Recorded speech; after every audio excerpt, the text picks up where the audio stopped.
Hi friends, మా ఊర్లో అంకమ్మ తల్లి గుడి చాలా ఫేమస్ అండి. ఇప్పుడు మా ఇంటి దగ్గర నుంచి అంకమ్మ తల్లి గుడికి వెళ్ళే దారి ఎలా ఉంటుందో నేను ఒకసారి చూపిస్తాను మీకు. మీరు కూడా ఒకసారి చూడండి. ఇక్కడ నుంచి స్టార్ట్ చేసుకుంటే ఎవరైతే నడుచుకుంటూ వెళ్ళాలనుకున్న వాళ్ళకి ఇక్కడ నుంచి డైరెక్ట్గా రూట్ ఉందండి. అలా కాకుండా వెహికల్స్లో వెళ్ళాలనుకుంటే ఎవరైనా బైక్స్లో తర్వాత రిమైనింగ్ ఏదైనా వెహికల్స్లో వెళ్ళాలనుకున్న వాళ్ళకి డైరెక్ట్ రోడ్ ఉందండి టెంపుల్ వరకు. మనం ఇప్పుడు నడుచుకుంటూ వెళ్తున్నాం కాబట్టి నడుచుకుంటూ వెళ్ళే రూట్ మాత్రం నేను చూపించగలను.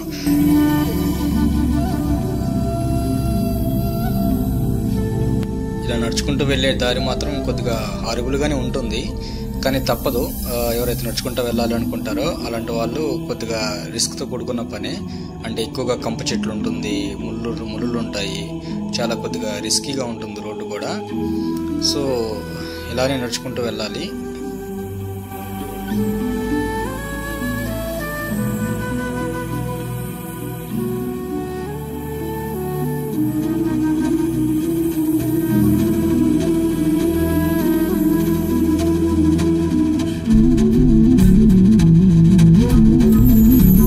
ఇక్కడికి వచ్చాక ఇక్కడ ఒక గట్టులాగా ఉంటుంది. మనం ఈ గట్టు ఎక్కగానే మనకి కంప్లీట్గా పంట పొలాలు స్టార్ట్ అవుతాయి. ఈ పంట పొలాలన్నీ కూడా చాలా బాగుంటాయి చూడడానికి. అక్కడ కనిపిస్తున్న వేప చెట్టే అంకమ్మ తల్లి దేవస్థానం. ఆ దేవస్థానం వచ్చేసి పంట పొలాల మధ్యలో ఉంటుంది, చాలా బాగుంటుంది. వ్యూ కూడా చాలా చాలా చూడముచ్చటగా ఉంటుంది. ఇక్కడి నుంచి మనం పొలాలకు సైడ్ నుంచి నడుచుకుంటూ వెళ్ళాలి. ఎందుకంటే మధ్యలో ఇక్కడ ఏదో పంట పండిస్తున్నారు కాబట్టి, ఏదో విత్తనాలు ఏదో నాటినట్టున్నారు. మనం అయితే తొక్కకుండా ఒక సైడ్ నుంచి దేవస్థానానికి వెళ్ళాలి. ఇదంతా ఈ పంట కూడా పండిన తర్వాత కూడా మనం ఒక్కసారి డ్రోన్ షాట్ తీసుకున్నామంటే చాలా బాగుంటుంది వ్యూ. టెంపుల్ వ్యూ చాలా చాలా బాగుంటుంది. మధ్యలో టెంపుల్, చుట్టూ పచ్చని పంట పొలాలు, చాలా బాగుంటుంది ఫ్రెండ్స్ ఇక్కడ. ఇది వచ్చేసి నాగమ్మ తల్లి పుట్ట. చుట్టూ పంట పొలాలు, ఇక్కడ వచ్చేసి ఈ పుట్ట అనమాట. ఇది మెయిన్ నాగమ్మ తల్లి పుట్ట. ఈ పుట్ట అనేది ఇది మెయిన్ పుట్ట అంట, అంటే నాగమ్మ తల్లి కొలువై ఉన్న స్థానం అంట ఇది. పెద్దలు చెప్పిన దాని ప్రకారం ఏంటంటే ఈ పుట్టలో అప్పుడు చాలా పవర్ఫుల్ ఒక నాగసర్పం ఉండేదంట. ఎవరైనా వచ్చి మొక్కుకొని ఏదన్నా అనుకుంటే ఖచ్చితంగా జరిగి తీరుతుందంట. ఎవరన్నా వచ్చి అప్పట్లో అమ్మ తల్లి మీ దర్శన భాగ్యం నాకు కావాలి అని అప్పట్లో అడిగిన వెంటనే ఆ తల్లి బయటకు వచ్చి పుట్టలో నుంచి బయటకు వచ్చేసి వాళ్ళకి దర్శనం ఇచ్చేసి అందరిని ఆశీర్వదించేసినట్టు ఒక యాక్షన్ లాగా చూపించేసి మళ్ళీ లోపలికి వెళ్ళిపోయేదంట. అలా కొన్ని రోజుల తర్వాత రాను చాలా మంది జనాలు రావడం, తర్వాత చాలా డిస్టర్బెన్స్గా ఉండడం, తర్వాత నాగమ్మ తల్లి రావడం మానేసిందంట. అప్పటి నుంచి నాగమ్మ తల్లి అయితే ఇక్కడ ఎవరికి కనిపించట్లేదు, కానీ పూజలు మాత్రం కొనసాగుతూనే ఉన్నాయి. ఇప్పటికీ స్టార్ట్ అవుతూనే ఉన్నాయి, చాలా మంది చేసుకుంటూనే ఉన్నారు. ఎవరైనా సరే మనస్ఫూర్తిగా వచ్చి ఇక్కడ మనసులో ఖచ్చితంగా ఏదైనా అనుకుంటే అది పక్కగా జరిగి తీరుతుందంట. ఇలాగే చాలా మందికి జరిగింది, చాలా మంది ప్రూవ్ అయినాయి కూడా ఇక్కడ. అందుకనే చాలా మంది గట్టిగా నమ్ముతారు ఇక్కడ. ఎవరైతే తల్లిని చులకనగా చేసి, ఎవరైతే తల్లితో కొద్దిగా చెలగాటాలు ఆడాలనుకుంటారో వాళ్ళకి ఖచ్చితంగా మరుసటి రోజు ఏదో ఒకటి చెడు జరగడం జరుగుతుందంట. ఎవరు కూడా ఇక్కడ చుట్టుపక్కల అందరూ నమ్మే వాళ్ళే, కానీ ఎవరు కూడా నమ్మకుండా ఉండేవాళ్ళు ఎవరు లేరు. అలాగని అందరూ నమ్మాలని ఏం రూల్ లేదు, కానీ ఎవరు నమ్మకం వాళ్ళది. మ్యాక్సిమం ఇక్కడ జరిగిన వాళ్ళే ఎక్కువ ఉన్నారు. జరిగిన వాళ్ళు ఖచ్చితంగా తల్లి దగ్గరికి వచ్చేసి ఆవిడకి దండం పెట్టుకొని ఆ దర్శనం చూసుకొని వాళ్ళు ప్రశాంతంగా పూజలు చేసుకుంటారు. నాగుల చవితి రోజు అయితే ఫుల్ జనాలతో నిండిపోతుంది కంప్లీట్గా. చాలామంది వస్తారు, చాలా వైభవంగా పూజలు జరిపిస్తారు. ఇక్కడ ఆ తల్లిని దర్శన భాగ్యం చేసుకుంటారు, చాలా బాగా చేస్తారు ఇక్కడ. చాలామంది కూడా నమ్మకంతో వచ్చి నమ్మకంతో పూజించుకొని వెళ్తారు ఆ తల్లిని.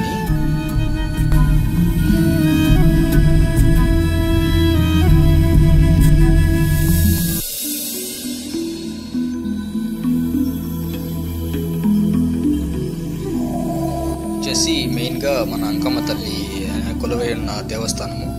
మనము ఈ దేవస్థానానికి ఇక్కడ నుంచి ఎంటర్ అవ్వాలి లోపలికి. లోపలికి ఎంటర్ అవ్వగానే ఇక్కడ ఎడం పక్క ఉన్న ఆ దేవస్థానమే అంకమ్మ తల్లి కొలువై ఉన్న గర్భగుడి స్థానము. ఇది వచ్చేసి అరుగు పైన ఉన్న వేప చెట్టు వచ్చేసి సుమారు 100 years ప్లస్ ఉంటుంది ఏజ్ ఆ వేప చెట్టుకి. చాలామంది కూడా నమ్మకంతో వచ్చేసి ఆ వేప చెట్టుకి ముడుపులు కూడా కడతారు.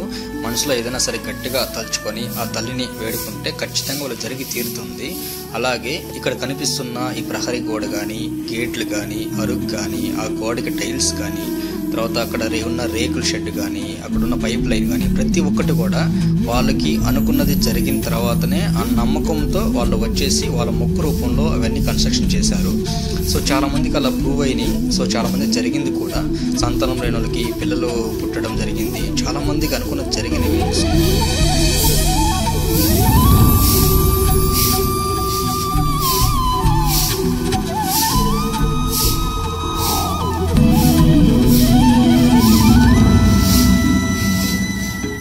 ఇక్కడ కనిపిస్తున్న ప్రతిదీ కూడా అంటే కన్స్ట్రక్షన్స్ కానీ, థింగ్స్ కానీ, లోపల ఇక్కడ మనం చూసే ప్రతిదీ కూడా ఎవరు కూడా ఫ్రీగా దానాలు చేసినవి కాదండి. ఎవరికైతే వాళ్ళ లైఫ్లో అనుకున్నది జరిగిందో వాళ్ళు నమ్మకంతో వాళ్ళ మొక్కు రూపంలో తల్లికి సమర్పించుకున్నది ఇదంతా కూడా. సో ఆ తల్లి ఉంది అని ప్రూఫ్కి ఇవే మనకి కనపడుతున్న నిదర్శనాలు. సో ఆ తల్లి చాలా పవర్ఫుల్ అండి. ఎవరైనా సరే మనస్ఫూర్తిగా వచ్చి కోరుకుంటే ఖచ్చితంగా జరిగి తీరుతుందండి. ఎవరు కూడా ఇది అవాస్తవం అనే దానికి లేదు. ఎందుకంటే ఆల్రెడీ ఇక్కడ ప్రూఫ్స్ ఉన్నాయి, తర్వాత ఆల్రెడీ ఇక్కడ రుజువైనవి కూడా చాలా జరిగి ఉన్నాయి కాబట్టి గట్టిగా చాలామంది నమ్ముతారు కూడా. ఇప్పుడు మీరు చూస్తున్నది వచ్చేసి ఆ తల్లి కొలువైన గర్భగుడి అండి. సో ఇక్కడ లోపల పుట్ట చాలా లెంత్లో ఉంటుందండి, అంటే చాలా లోపలికి ఉంటుంది. అలాగే భూమి లోపల కూడా చాలా ఉంటుంది. అది ఎంతవరకు ఉంటుందో ఎవరికి ఎగ్జాక్ట్గా తెలియదు. సో కానీ పుట్ట మాత్రం చాలా పెద్దగా ఉంటుంది, చాలా పవర్ఫుల్ అండి. సో ఆ తల్లి ఇక్కడే ఇదే ప్లేస్లోనే కొలువై ఉన్నారు. సో చాలామంది కూడా గట్టిగా నమ్ముతారండి ఇక్కడ.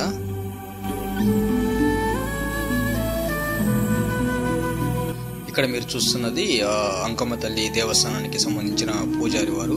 సో ఈయనే ఇప్పుడు ప్రస్తుతానికి ఆ గుడికి యొక్క సంరక్షణ మొత్తం అతనే చూసుకుంటున్నారు.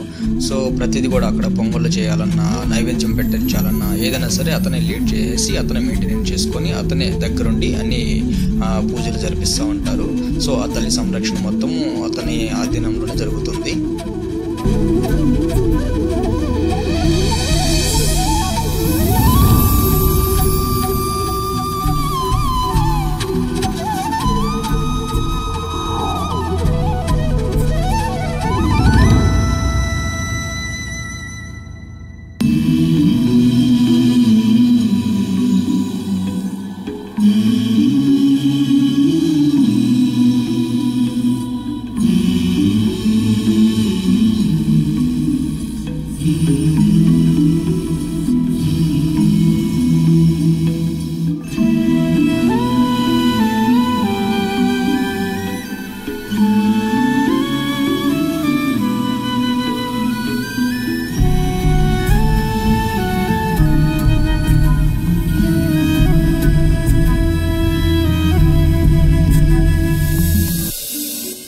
ఈ అంకమ్మ తల్లి దేవస్థానం వచ్చేసి ఆంధ్రప్రదేశ్లోని నెల్లూరు డిస్టిక్లో వింజమూరు మండలంలో ఏ కిస్తీపురం అనే గ్రామంలో కొలువై ఉన్నదండి.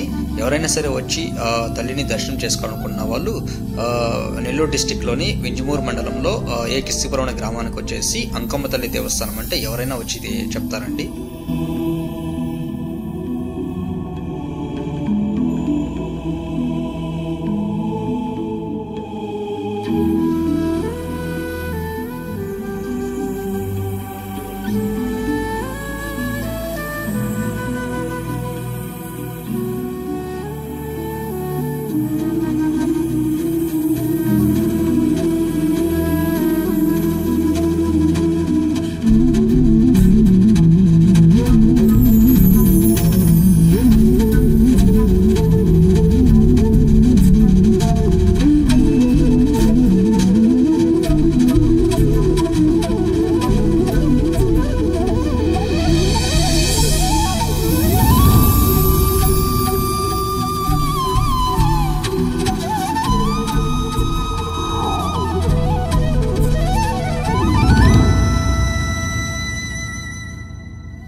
సో ఒకసారి పూజలు అయిన తర్వాత అమ్మవారిని ఒకసారి మీరు కూడా దర్శనం చేసుకోండి, చాలా మంచిది.